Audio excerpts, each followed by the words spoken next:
सत्य वचन की राह पर चले हम सदा, यीशु का साथ हो रहे हमारी हर दुआ।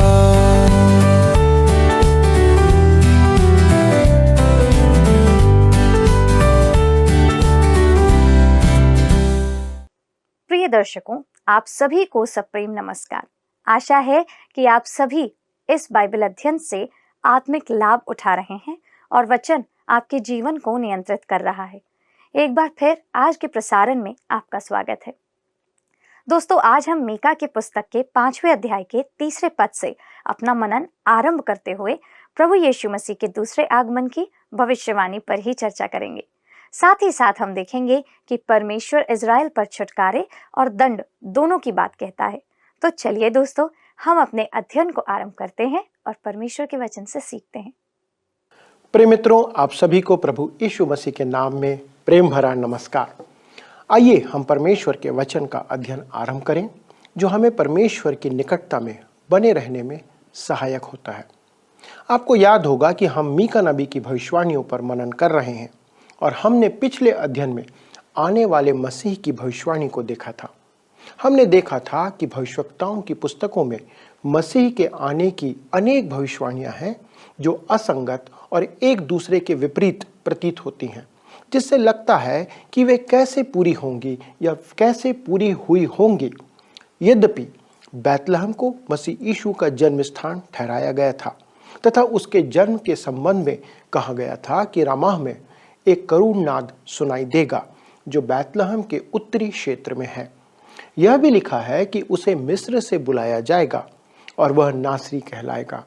इन सभी भविष्यवाणियों का सच होना असंभव प्रतीत होता था उन परिस्थितियों में। किस प्रकार से वे उस स्थान में सही बैठ सकती हैं, यह एक बड़ा प्रश्न था। मत्ती अपने सुसमाचार में इसका विवरण देता है और परिस्थितियों पर ध्यान न देते हुए ये सब भविष्यवाणियां सामान्य रूप से, वरन मैं कहूँगा कि अलौकिक रूप से पूरी होती हैं, क्योंकि परमेश्वर नियंत्रण में था। जैसा कि हमने देखा था कि मीका 5 अध्याय का 2 पद बहुत उल्लेखनीय पद है और हम केवल उसकी सतह पर ही अभी रुके हुए हैं, जिसमें लिखा है मीका 5:2, हे बैतलहम एप्राता, यदि तू ऐसा छोटा है कि यहूदा के हजारों में गिना नहीं जाता, तो भी तुझ में से मेरे लिए एक पुरुष निकलेगा जो इस्राएलियों में प्रभुता करने वाला होगा।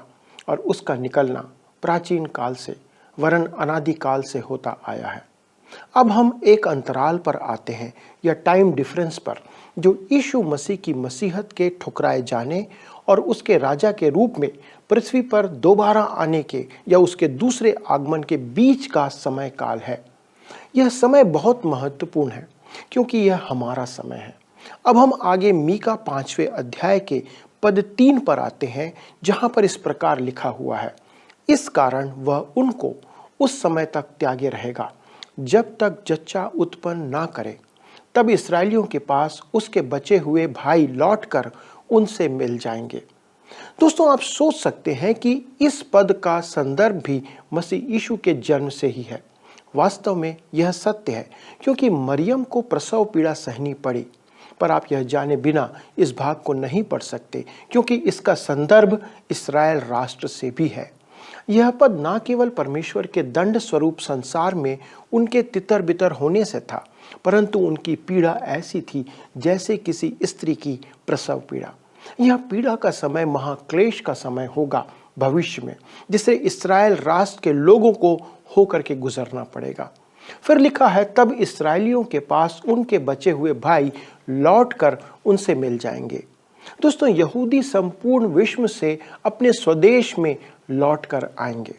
इसके आगे हम पढ़ते हैं 5वें अध्याय के 4 पद को, जहां लिखा हुआ है, और वह खड़ा होकर यहोवा की दी हुई शक्ति से और अपने परमेश्वर यहोवा के नाम के प्रताप से उनकी चरवाही करेगा।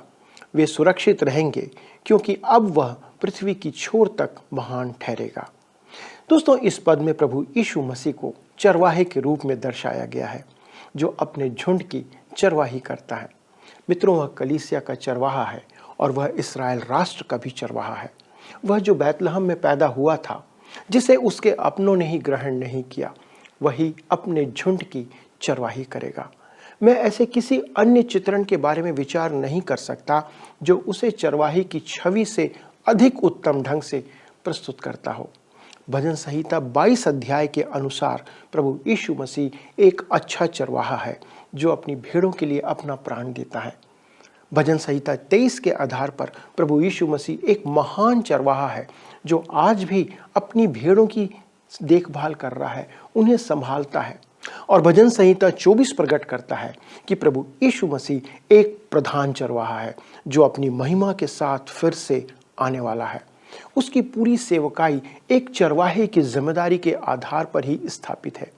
आइए हम आगे बढ़ते हैं और 5वें अध्याय के 5वें पद को पढ़ते हैं, जहां लिखा है, वह शांति का मूल होगा जब अशूरी हमारे देश पर चढ़ाई करें और हमारे राजभवनों में पांव रखें, तब हम उसके विरुद्ध 7 चरवाहे वरन 8 प्रधान मनुष्य खड़े करेंगे।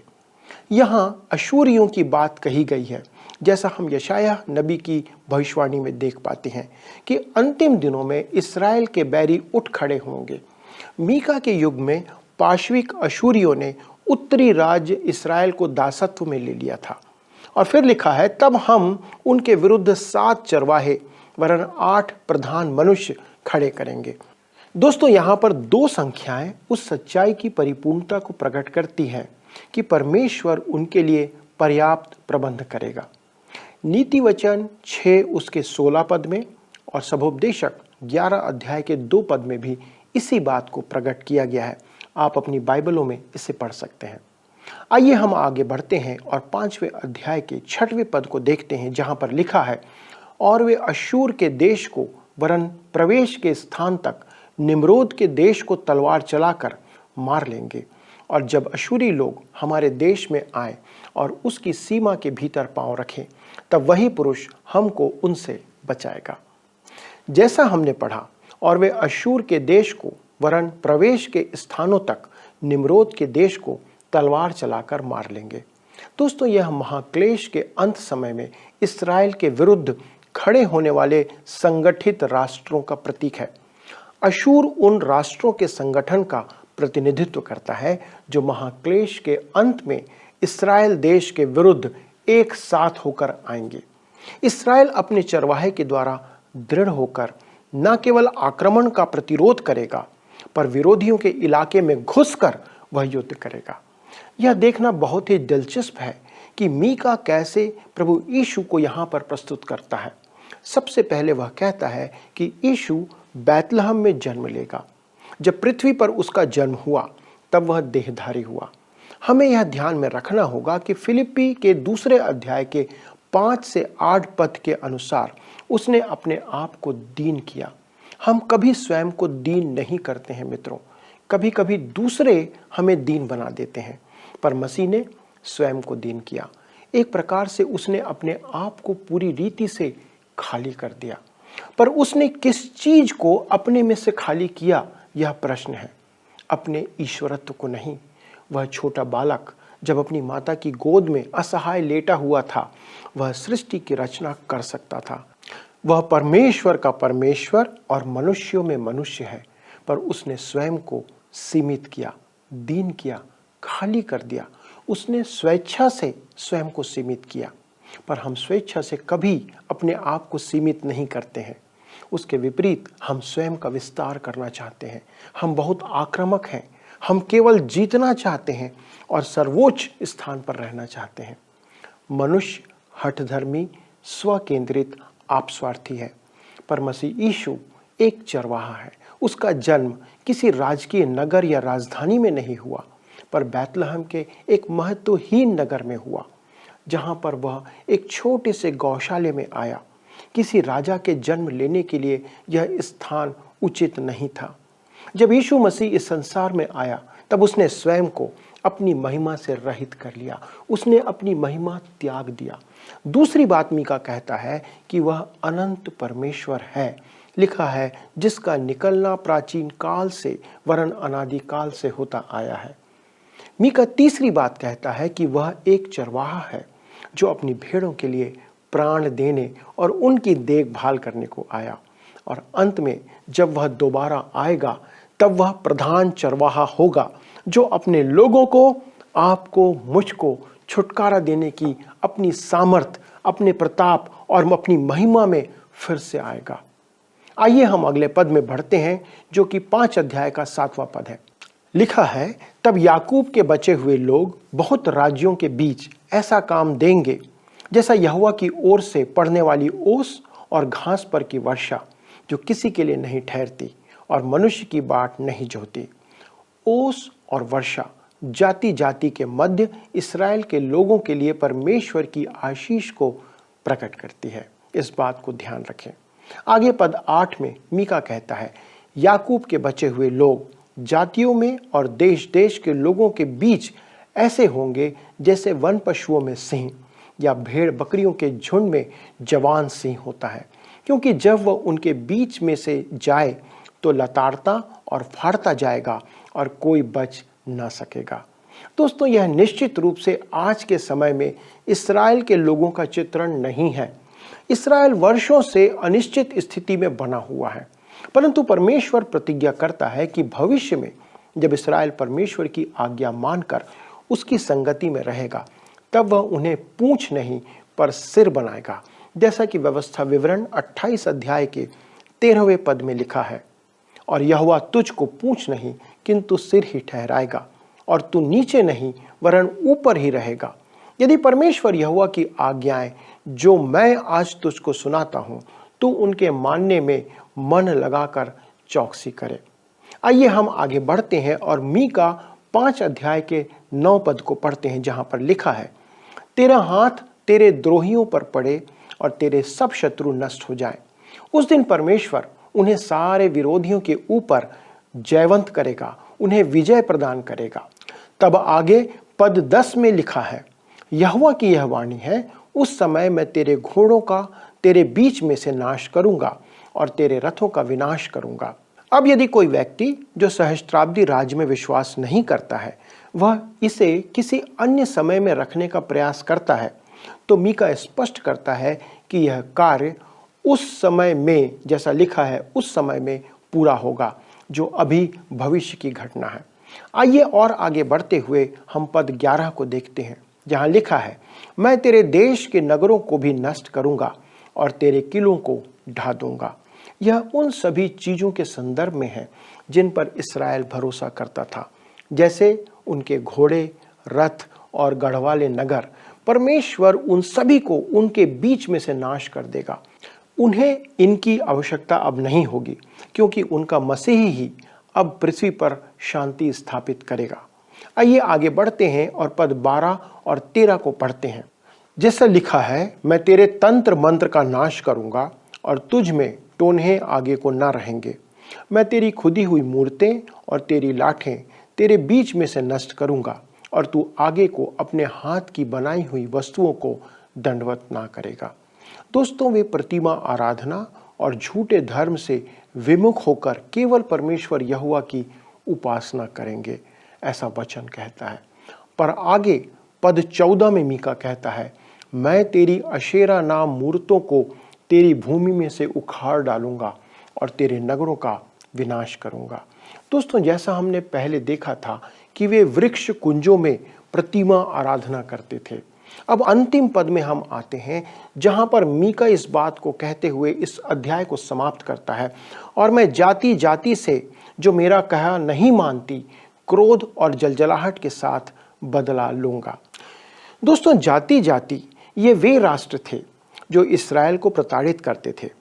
मसीह यीशु इस्राएल के बचे हुए छोटे भाग को और अन्य राष्ट्र के लोगों को जो उसकी ओर फिरेंगे उन्हें आशीष और शांति देगा, परंतु जाति जाति के वे लोग जो उसका कहा नहीं मानते थे उनसे वह क्रोध और जलजलाहट के साथ बदला लेगा। मेरा मानना है कि यह महाक्लेश का चित्र है। दोस्तों, हमें इससे और स्पष्ट क्या संकेत चाहिए कि परमेश्वर का दंड और क्रोध उन पर आने वाला है जो उसकी आज्ञा नहीं मानते। आइए हम आज्ञाकारी बने, आज्ञाकारी बालकों के समान कार्य करें और परमेश्वर की आशीष और शांति को प्राप्त करें, क्योंकि अभी भी हमारे पास आपके पास सबों के लिए पर्याप्त समय है। आइए प्रार्थना करें। स्वर्गीय पिता, हम धन्यवाद देते हैं आपके अनुग्रह के लिए कि प्रभु आपका क्रोध अभी हम पर प्रकट नहीं हुआ है। प्रभु आपने इस संसार को और संसार के लोगों को अभी भी समय दिया है, क्योंकि जब वह समय आ जाएगा कि आप न्याय करना, आप दंड देना आरंभ करेंगे, तब किसी के लिए कोई अवसर नहीं बचेगा। प्रभु आज हमारी विनती है कि ये वचन जहाँ तक पहुँचे, जिन लोगों तक पहुँचे, आपका अनुग्रह भी इन वचनों के साथ उन तक पहुँचे कि वे अपने जीवन को बदलें, प्रभु यीशु मसीह में ईमान लाएं, प्रभु यीशु मसीह के उस बलिदान पर विश्वास करें और पापों की क्षमा प्राप्त करें। प्रभु, इन दर्शकों के लिए हमारी विशेष विनती है कि आपकी दया उन पर बनी रहे। प्रभु, हमारे भाई बहनों के लिए, जवान बच्चों के लिए, छोटे बच्चों के लिए प्रार्थना है कि प्रभु इस संसार में जो अनैतिकता बढ़ रही है, जो गलत शिक्षाएं बढ़ रही हैं, इन बातों में प्रभु आप उनकी सहायता करें कि वे इन सब से बचे रहें और एक पवित्र और जीवित और आशीषित जीवन जीते रहें। पिता, इस विनती को सुनने के लिए धन्यवाद देते हुए प्रभु यीशु क्रिस्त के नाम से मांगते हैं, आमीन। दोस्तों, परमेश्वर का अनुग्रह आप पर बना रहे। अगले प्रसारण तक परमेश्वर की महिमा और उसके वचन में अपना जीवन व्यतीत करते रहें। प्रभु आपको आशीष दे, आमीन। मित्रों, आपने देखा कि परमेश्वर उनसे कहता है कि वह उनके बीच से सभी बुराइयों को नाश करेगा। उनकी सब गलत रीतियों को भी परमेश्वर नाश करने जा रहा था, क्योंकि परमेश्वर पवित्र है और वो अपने लोगों से भी पवित्रता की अपेक्षा करता है। आज का अध्ययन आपको कैसा लगा, ये बताने के लिए कृपया हमारे फ़ोन नंबर पर हमें कॉल कीजिए या SMS कीजिए, जिसका नंबर आपकी स्क्रीन पर दिया गया है। अगले प्रसारण पर आपसे फिर मिलने की कामना के साथ आज आपसे विदा लेते हैं। यदि आप इस कार्यक्रम को दोबारा देखना चाहें तो हमारे YouTube चैनल वर्ड रिसाउंड्स टुडे पर देख सकते हैं। प्रभु आप पर अपना अनुग्रह बनाए रखे। धन्यवाद।